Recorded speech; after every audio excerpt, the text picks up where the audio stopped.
Hey, everybody. Welcome to Daniel Davis Deep Dive, coming to you live from Washington, D.C. And folks, we have a great one for you today. We have fan favorite Colonel Doug Macgregor with us today. Great way to start the new year, and love to have you on the show, Doug. Welcome back. Yeah, sure. How are you? And Happy New Year. I'm doing all right. A lot of things to discuss here, and a lot of things to cover. And man, there's nobody better than you to talk about some of these, especially things on the strategic level, which is why we're so grateful to have you on there. But before we dive into what we're going to talk about today, which is, by the way, what is the prospect for life with the West after the war is over with Russia? Because no matter what, Russia's still going to be there, and we're going to have to deal with them. But we're going to set the stage for some of that so people can understand why those questions are so important. But as we do, we're going to talk about some of the things that are on the battlefield in the Ukraine, how that war's been going. And I just want people to know, because I know that some people have some knowledge of your background, but I think that few people realize just how much combat experience and directly related to what we're talking about you've had. So we want people to see this short clip of a documentary that was once made about you. It got to the point sort of late morning, early afternoon, where you couldn't see more than perhaps 20, 30 yards. All of a sudden, we're about to go into combat against the one real enemy that we had practiced to defeat, and suddenly our visibility is terrible. I looked to the right, and I saw what looked like explosions to the left front of McMaster's tank. And I couldn't tell if these were mines or artillery fire again. And my gunner, Dewey Jones, pipes up and says, "Holy shit, look at this."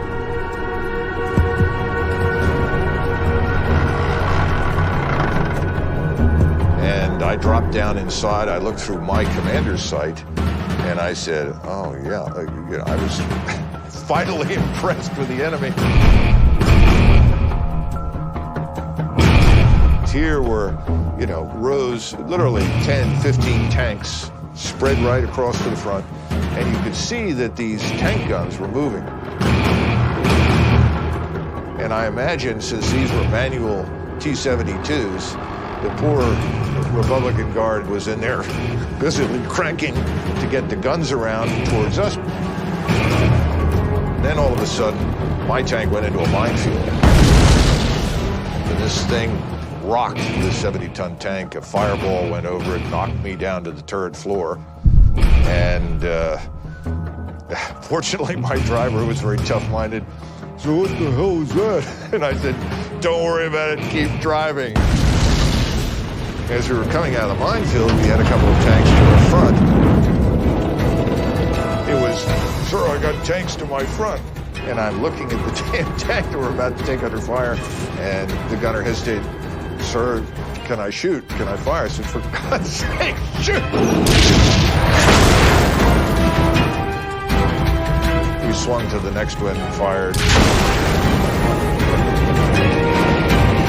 And in the meantime, I could see that Eagle Troop was taking enormous numbers of vehicles under fire.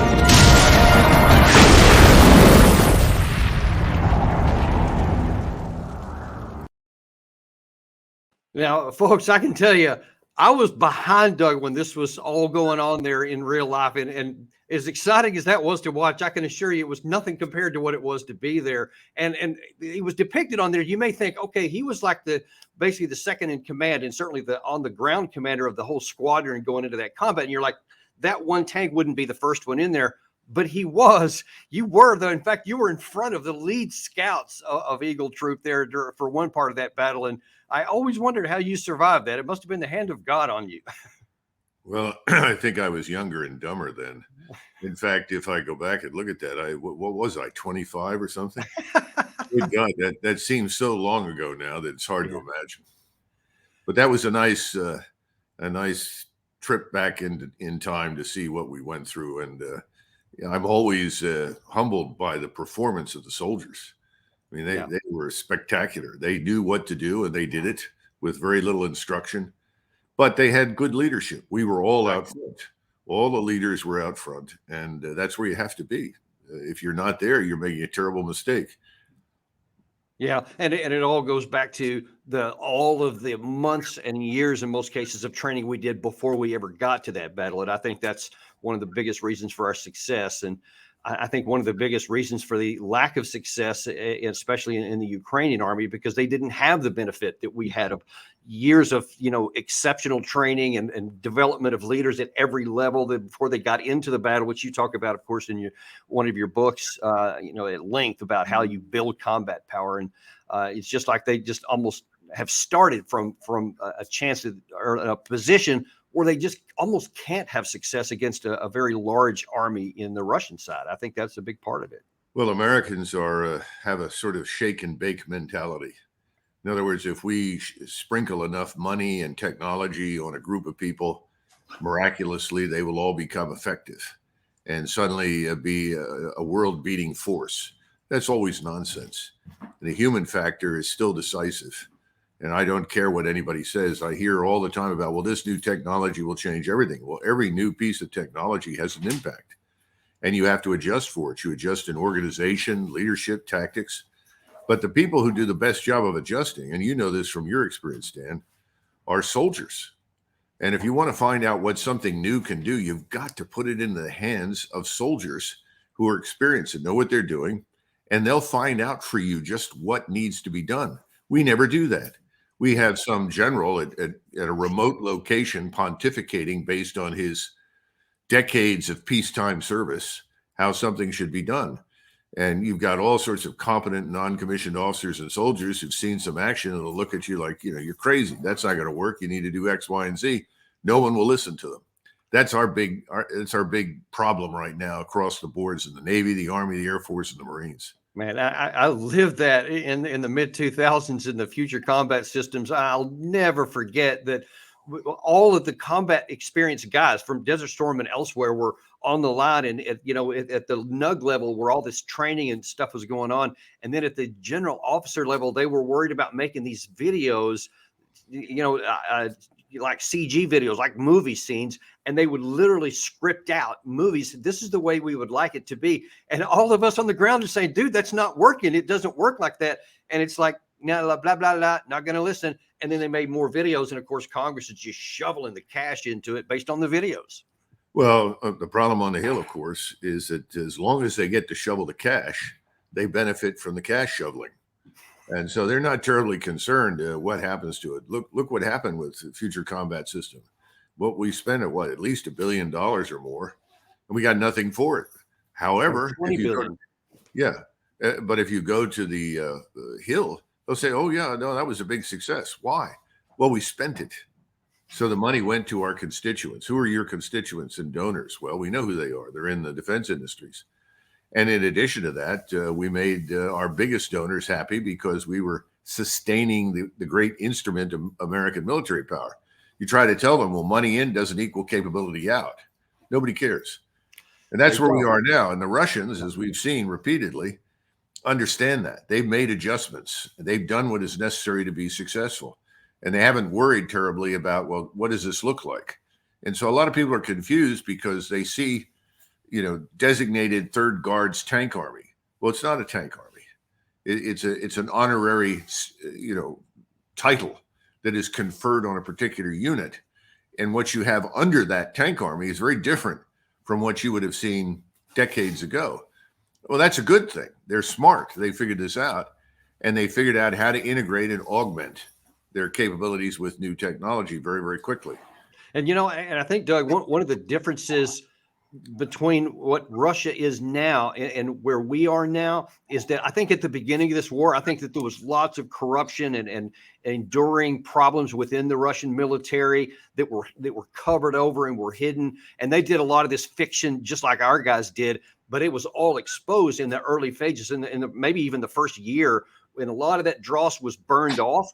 And now then the reality is set in, and you see they are actually making these kinds of changes, which can have an impact on the battlefield. And we're still in the fiction phase.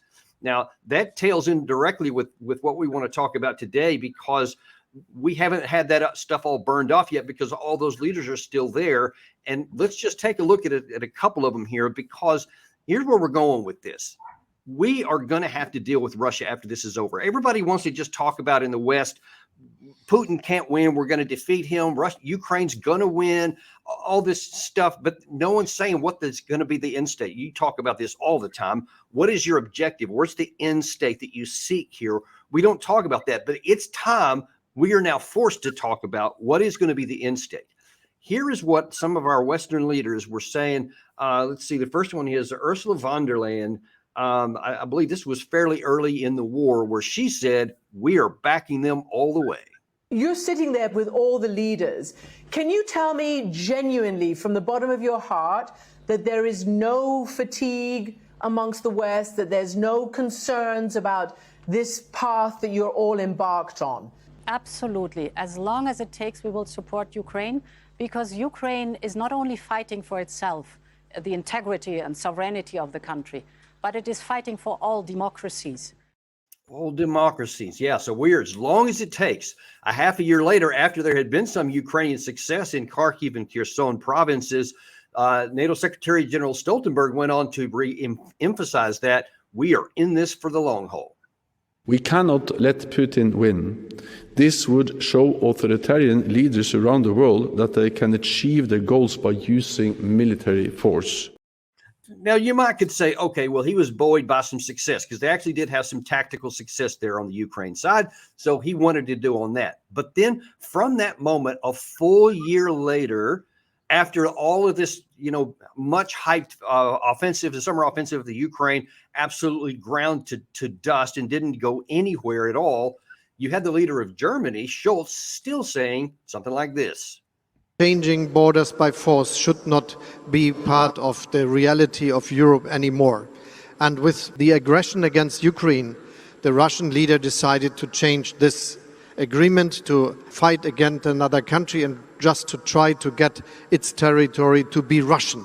And we cannot accept this, and we have to react to this Zeitenwende, and that means supporting Ukraine in defending their own country. Putin must not win. So he's still talking aspirational. We don't want Putin to win, so he must not. But as he said in the first part of that, he said something about the reality on the ground in Europe. Well, here is the reality on the ground in Europe. This report from 1 January.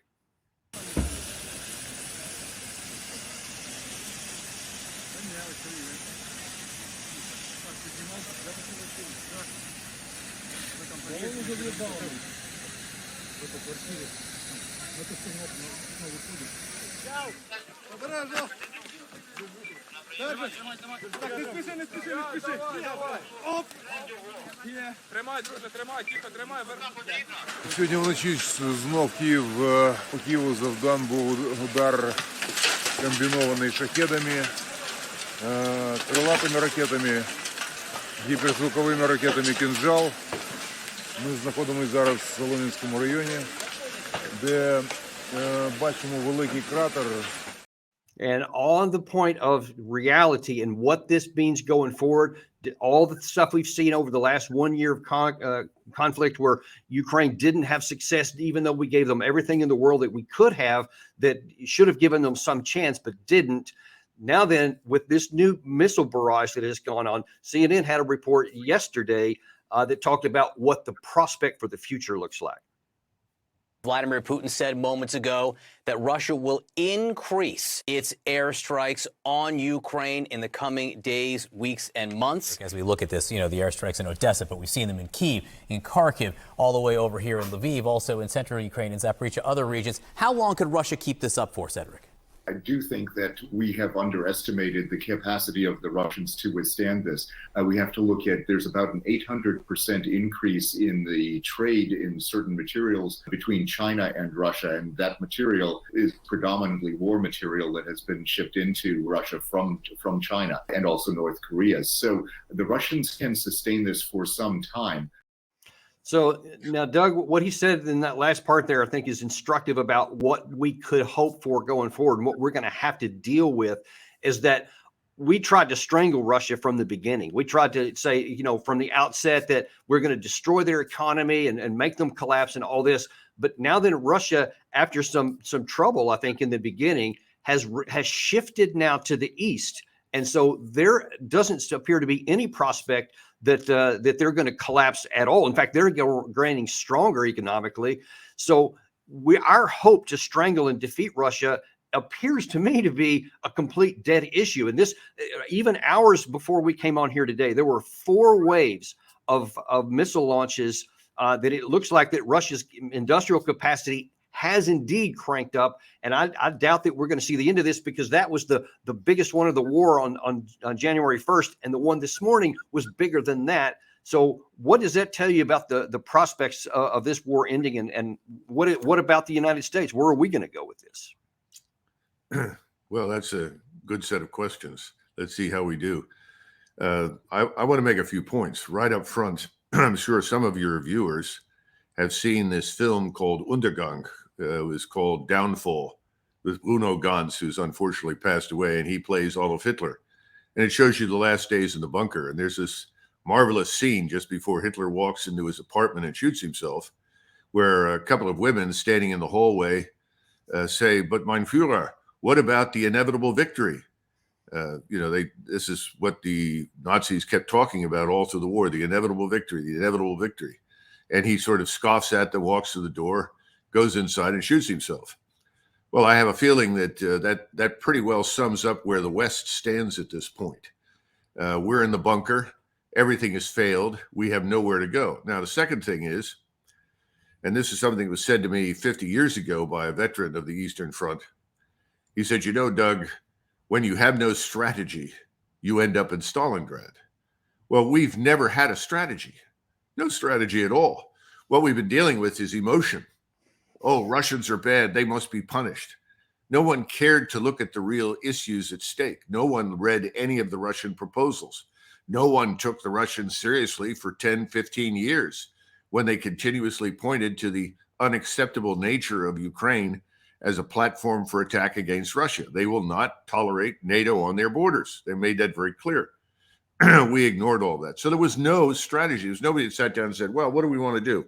Well, we want to destroy Russia. Well, is that even a reasonable objective? This is an enormous country.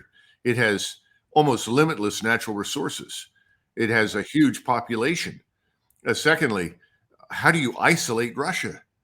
If you go back to 1990 and 91 and the run up to the first Gulf War, when you still had a few people with common sense in charge, we had done an enormous amount of work to isolate Iraq, to ensure that when we went after Iraq, there were no allies. There was nowhere to turn.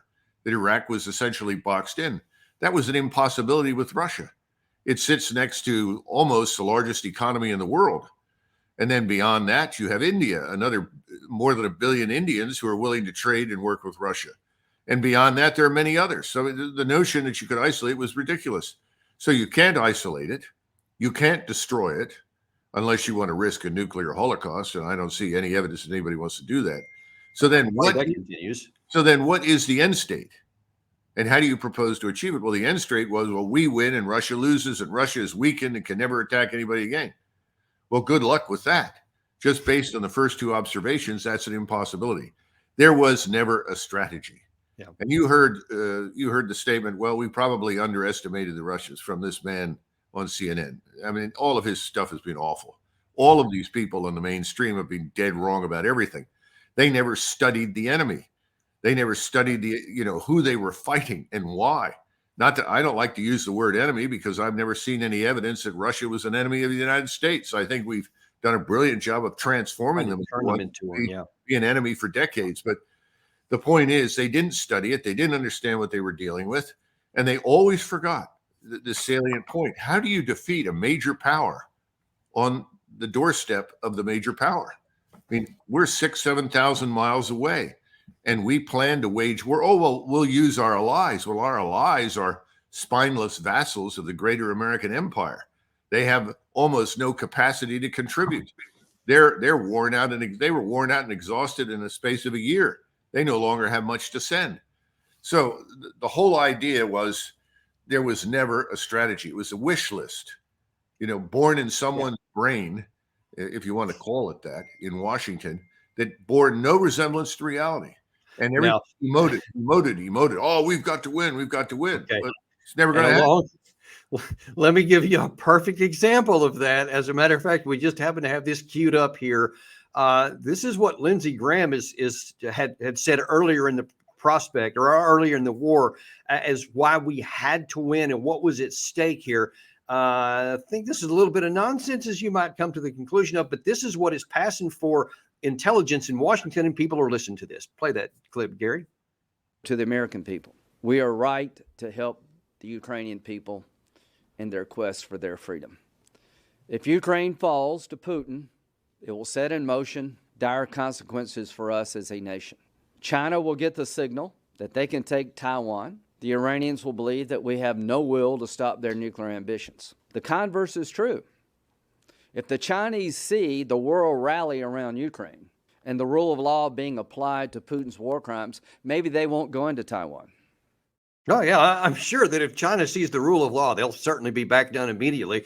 That's nonsense. But unfortunately, that was early, didn't stop. Here is Ben Hodges, just days ago, that beacon of intellectual capacity, added this.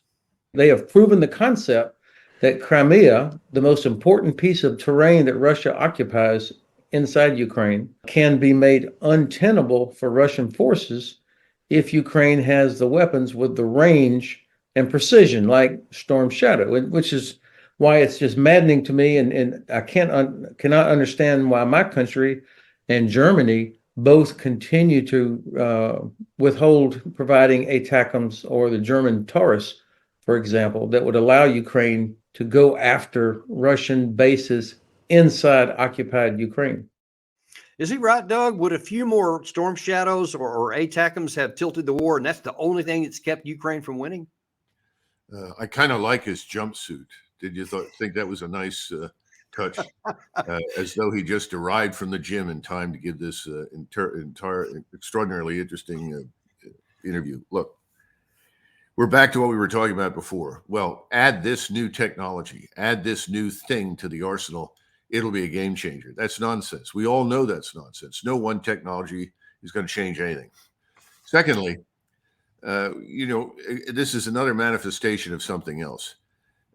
We have a solution to our problems here in the West, and that is that we just don't tell the truth. We ignore reality.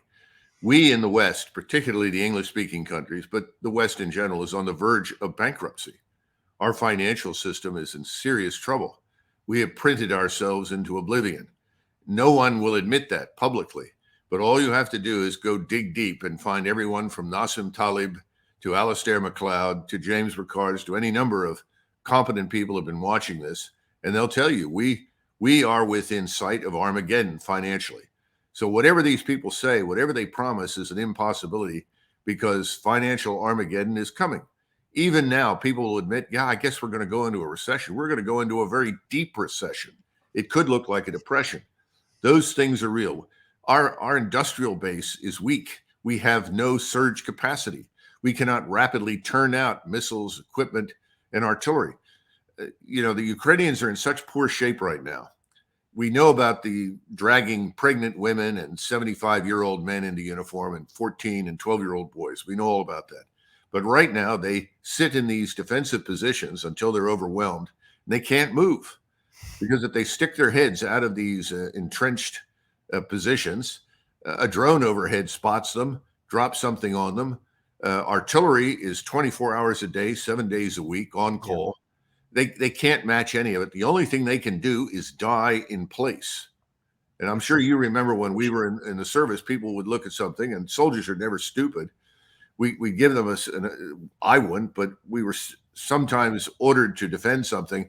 And the soldier would look at that intelligently and say, well, that's stupid. That's a die-in-place mission. We used to call it a dip mission. Well, that's what we've done with the Ukrainians. We've given them mission impossible, and we've told them to die there. I don't like this reference to the Ukrainian people because I think the Ukrainian people have had enough. What we're dealing with is this criminal regime in Kiev, and they are dishonest, they're corrupt, they're duplicitous, and at some point, we're going to watch what happened in Afghanistan happen in Kiev. And when that does, everyone is just going to walk away from it. Well, Doug, I'm almost afraid to show this. I'm almost afraid to show this because it's kind of, man, the manifestation of what you said just a couple of minutes ago about the whole Führerbunker issue, because this is exactly what I thought of when I saw this. I thank all our partners for the fact that this year we already have Patriots, Iris-T, HIMARS, NASAMS, Hawk, Abrams, Leopards and many more. And our pilots are already mastering F-16 jets, and we will be definitely seeing them in our skies, so that our enemy can certainly see what our real wrath is. And next year the enemy will feel the wrath of domestic production, our weapons, our equipment, artillery, our shells, our drones, our naval greetings to the enemy, and at least 1 million Ukrainian FPV drones. That ties into what you said about this belief that just more technology and bam, it's going to be won. And Zelensky, no matter all of these military battlefield setbacks and all the fact that they're now retreating in incremental areas all over the front, man, just a few more productions and the whole thing's going to turn around. What do you think when you see something like that? Washington, D.C. and the people in it who govern us are untethered from reality. That is also true for Zelensky in Kiev. They are simply untethered from reality. We find that hard to believe and to accept. We want to think that the people in Washington are somehow or another smarter or more grounded. They are not. And for them, truth is irrelevant as long as they themselves are not threatened. Now, this is the problem. If you're watching this from Moscow, you have to understand something. That from the beginning of this operation, Putin was actually very restrained.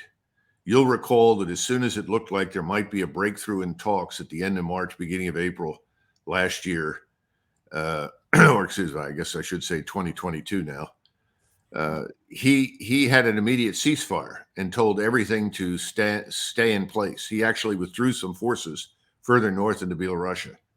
He was always interested in a quote-unquote agreement that would end this conflict. His principal concern was that Ukraine be neutral, not a member of the NATO alliance, and that it not be a threat to Russia. Beyond that, he wasn't terribly concerned. Well, that failed miserably. And one of the things that happened, for which I don't think he and anybody else was prepared, was the readiness of the Ukrainians to throw away hundreds of thousands of lives in an attempt to dislodge the Russians from the Russian-speaking areas of Ukraine that they seized fairly early. And that essentially absolved Putin and the general staff of the responsibility to conduct a major offensive. Why attack when your opponents are willing to sacrifice themselves pointlessly in a direct frontal assaults on a defensive position they can't possibly take? So here we sit now in 2023. He's watching this, and I'm sure everybody there is saying, well, look, Mr. President, it's clear we'll have to continue to advance. And they have been advancing now for a few months, albeit very slowly and very deliberately, eager for some sort of agreement to manifest itself. I think it's becoming increasingly clear that, what's her name, von der Leyen, who Mercurius and his friends at Duran like to call Vander Crazy, is the perfect spokesman for all of this nonsense, because she says nothing will ever happen. We'll stay to the bitter end.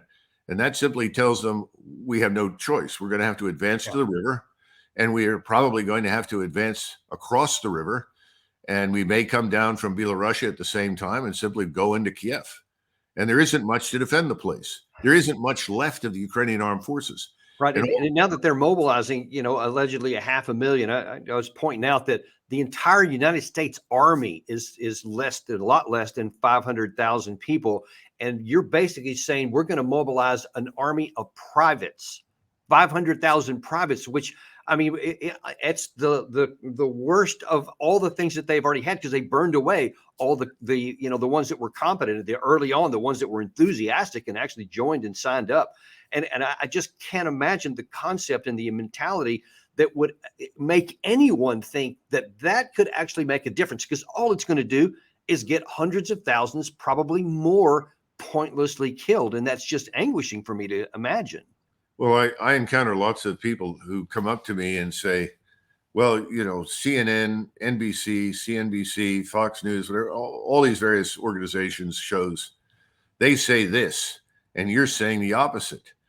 why should we believe you? And I said, well, do you recall someone a few years ago who pointed out that most of what you were getting through the mainstream media was fake news? And they said, oh, yeah, who was that? I said, well, his name was Trump. Kept talking about fake news. Oh, yeah, that's right. Yeah. For some reason, we compartmentalize. We simply throw overboard the lies that we were told for years and say, no, this time they're telling the truth. Yeah, this time. And there's no evidence for that. They have no interest in telling the truth, because the same people who are sitting in government in Washington are effectively indistinguishable from the people in the financial sector, the people that are in the media. All of them are part of the same cabal. They have an interest in keeping this going. This is not in the interest of the American people. They could care less about us. I mean, if you just look at the vast quantities of money wasted on this, look at our open borders, look at the hundreds of thousands of people, millions at this point, that have poured in. We don't know where they went.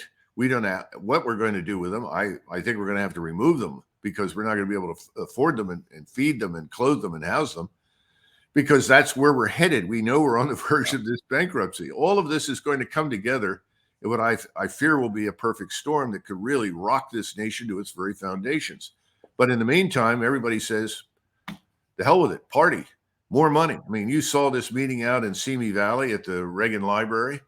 All of these erstwhile secretaries of defense showed up, like Esper, to meet with all the current leaders in the administration. It's the uniparty. It's a big dollar fest. Well, and that reminds me of something that Blinken said, admitted, just wow, wide open, not even trying to hide this a week or so ago. Gary, if you've got that, can you roll that up? Virtually all of the security assistance that we've provided to Ukraine, that gets invested right here in the United States. It builds our own defense industrial base. So in many ways, this is a win-win for us. It's war is a win-win, Doug. That's good stuff. Yeah, hundreds of thousands of men died, and hundreds of thousands more probably will again. But dang, that's a lot of cash here. I can't believe they even said that out loud. Well, millions of Americans who are finding it difficult to put food on the table because they can't afford to buy the food that they once did, who are watching carefully as the price of gasoline and diesel and other things continually rise, as they find out that their homes that they paid a great deal of money for have now essentially dropped through the cellar. All of these, and can't make their mortgage payments. All of this is going to come together in ugly ways. And Blinken can't paper over that. I mean, he could say that to his friends in the press who say, oh, yeah, right on, Mr. Secretary, we're with you. But the rest of the American population doesn't see it that way. Look at the polling data. Look at where these people stand in the polls. I think Americans understand this. They just haven't figured out how to get rid of them. And because they've increasingly figured out we're dealing with the uniparty. And I feel badly for them, and I don't have an easy answer for them. But one thing is very, very clear. Putting anybody into that White House in the fall of the next year isn't going to change a damn thing. Not unless you go after everything else in the government. The bureaucracy is arrayed against you. It's populated with people that are against us. There's no one there with an interest in us. Now, you'll hear a lone voice from time to time, like Matt or Bob Good or Rand Paul or someone, occasionally Mike Lee, but they're voices in the wilderness. The overwhelming majority could care less. They've got their hands out. Everybody's profiting. The only people who are not profiting are the American people. And I don't think the American people want to be dragged into a major war. If you look at the statement that came out of the White House within the last 24 hours about events in Ukraine, it reads like a declaration of war on Russia. We're not prepared for a war with Russia. We're not prepared for a regional war anywhere on the planet, not in the Middle East, not in East Asia. And all this nonsense about China is going to attack Taiwan. I think a couple of years ago, I was getting these emails that said, there's a big buildup and the Chinese are going to attack Taiwan within the next 6 months. How many times have I heard that nonsense? And I keep saying there's nobody there ready to attack anybody. Nobody there wants to attack anybody. The people in Taiwan don't want a war. All of this is fictitious nonsense. But as long as you continually hear this over and over and over and over again, the more you're likely to believe it if you have no alternative to the nonsense. And right now, other than you and a few other people out there, there aren't very many alternatives to the nonsense. The nonsense machine, as Roger Scruton called it, continues to grind out this fiction every single day. It does. It is believed because that's all a lot of people, that's all they hear. In the last section we have here, Doug, I want to shift a little bit forward. And in light of all of these things that you've been talking about here, economically, militarily on the ground, and the defense capacity and all that kind of stuff, everything that I see shows that there is no chance, not a little chance, but zero chance that Ukraine would ever achieve any kind of military success. They would never drive Russia out. And with enough time, as I think you're arguing, that Russia will actually win and potentially go all the way up to Kiev potentially, and then actually issue basically terms of surrender negotiation instead of what they could have had many times before. So here's the big question for the United States. What are we going to do? What kind of relationship are we going to have with Russia when this is over? Now, if we had gotten a negotiated settlement and sought one like a year ago, we probably could have had one on not horrible terms, but something still okay, which would have left a free Ukraine and could have left a lot of the fiction in place. But if what you suggest does come to pass, and Russia does eventually go on a large scale operation, or at least over time gets a lot more territory, and we have to come hat in hand, what is that going to do with our relation afterwards? Because if Russia wins and succeeds in all of these statements we just showed you from the first of the war up until last month, that the Western leaders are saying Putin can't win, but he does, how are we going to live with Russia? What kind of relationship are we going to have? Well, first, I think Putin is privately waiting for the results of elections across Europe that are increasingly moving Europe to the right and away from hostility to Russia. We've seen that in Hungary. We've seen it in Slovakia. I think we will eventually see it everywhere, including Germany.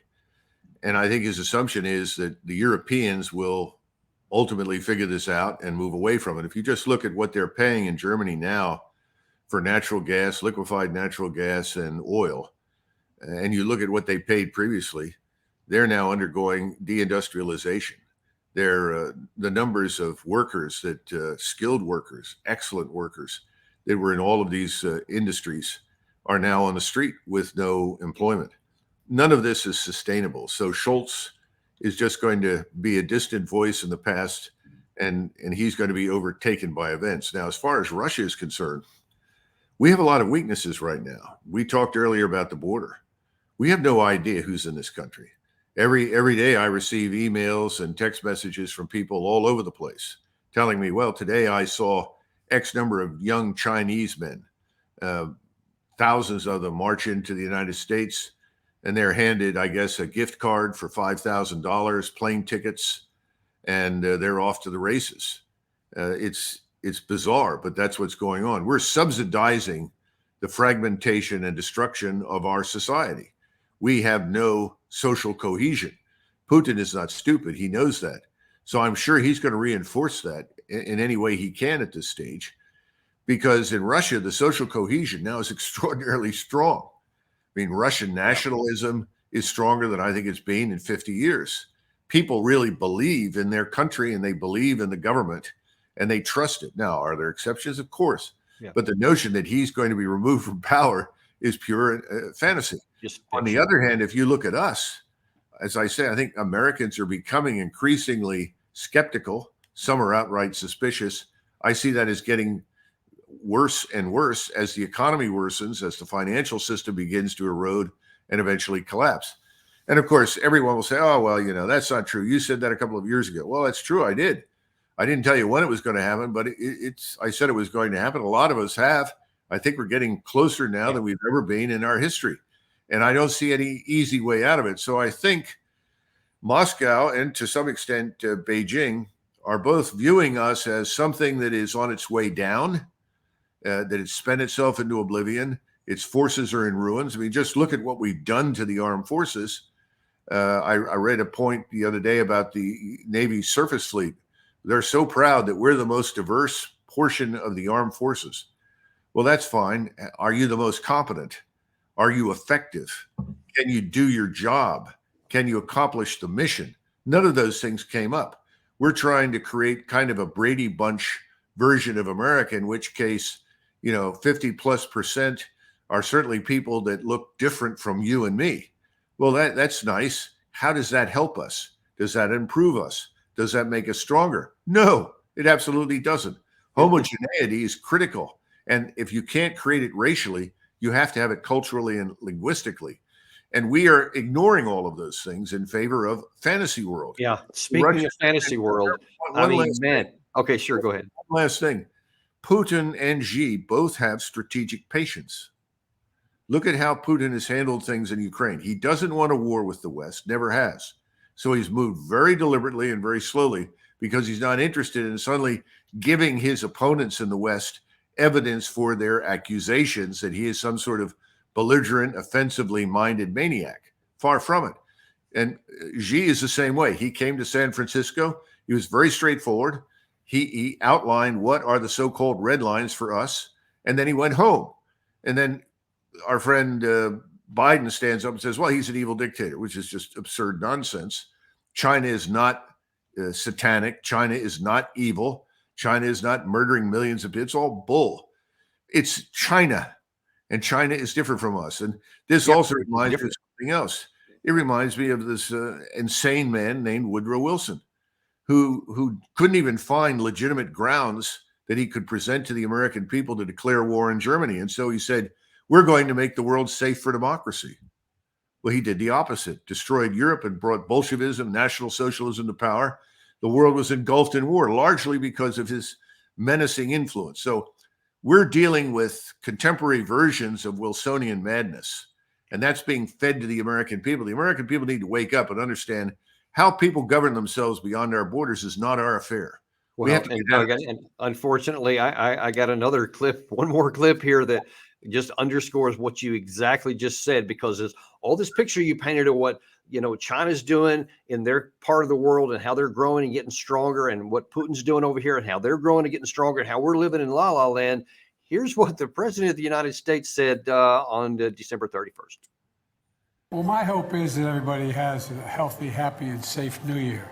But beyond that, I hope that they understand that we're in a better position than any country in the world to lead the world.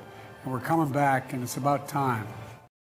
We're coming back. It's about time, and we're the best in the world. That's just, he keeps saying that, even though there's all this evidence to the contrary, and we're not the best in the world. We're having troubles, and we're just oblivious to it. There's no sin in saying, hey, we have some faults here, let's fix them. There is a sin in saying we have no faults, we have no sin, we're great. That's a problem for America.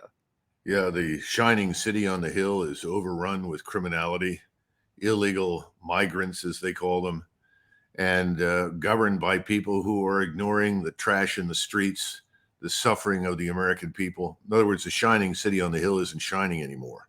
It's very dim, and it's very tragic. And it's not anything that anyone did to us. We did it to ourselves.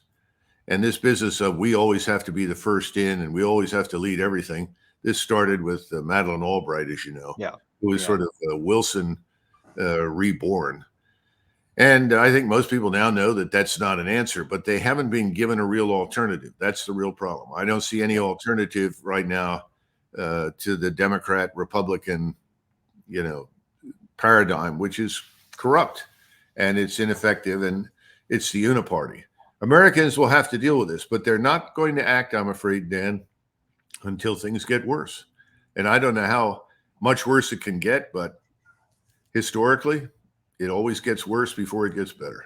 Yeah, I just like I think we saw that Russia had a lot of fiction for itself, and when they started this war, they had a lot of internal problems that were hidden but were burned away on the battlefield. I fear that that's exactly what we have to have, because until we suffer somewhere a loss and a setback, something that can't be papered over, there's no impetus for any of these people who are in power, who are benefiting financially from all these things politically, to be replaced. And until that happens, we just can't get better. And unfortunately, it could get better, Doug.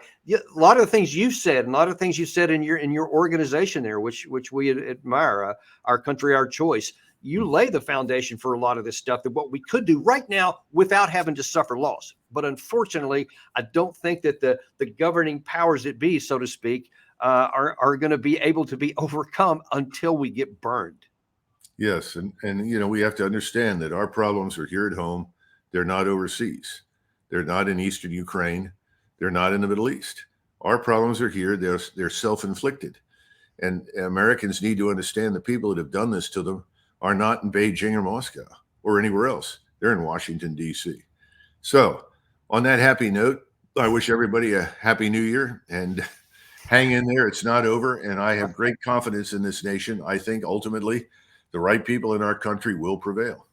I do. If I didn't believe it, couldn't agree with you more, Doug. but I really believe it. Yeah. Well, we are so grateful to have you and so grateful that you're, carrying that banner forward to try and help else, because I agree that there are millions of fantastic Americans who could do a great job leading this country if only given a chance. And I pray we get that shot pretty soon. But thank you very much for coming on today, Doug. We look forward to having you back the next time as soon as you can get back.